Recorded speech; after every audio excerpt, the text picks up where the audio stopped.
Tell the world I'm coming home. Sorry for that awful singing. I couldn't resist. There seems to be some confusion about that massive $250 million bond that was set for Sam Bankman-Fried. Here's an example of a $10 million bond where he actually had to put the money up. He walked out a free man yet again. Despite prosecutors' appeal that Bernard Madoff is a flight risk and should be behind bars, a Manhattan federal judge disagreed. This is Sam Bankman-Fried getting ready to travel from JFK in New York back home to Palo Alto, where he is expected to be back for court on January the 3rd. Right here you can see he's in business class, kind of enjoying it. In terms of the bond, this is not the same as the Bernie Madoff case. $250 million in bail, that was staggering.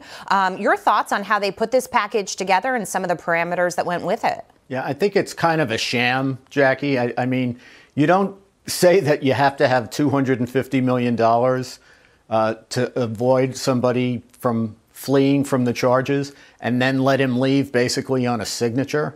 I mean, I'm sure his parents have a very nice house in Palo Alto. I'm betting it's probably not worth anything close to $250 million.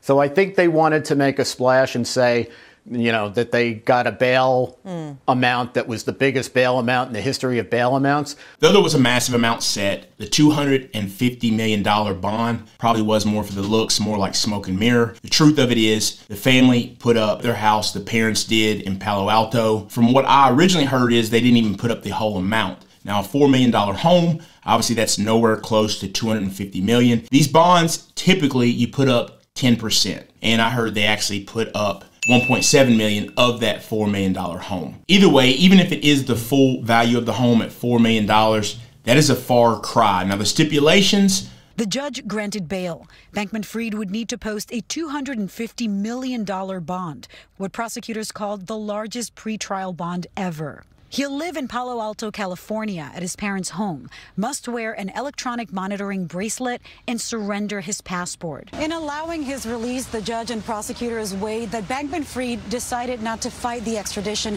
a process that could have taken months, if not years, and that because of his, quote, significant notoriety, they don't consider him a flight risk. Ankle bracelet, live with his parents, can't spend over $1,000 without requesting it. Now, this plane ticket right here to fly business class was more than $1,000, but that's none of my business. Do you think Sam should have gotten out on bond? It is typical. They said they felt like he wasn't going to be a flight risk, and one thing to remember is he did come back to the U.S.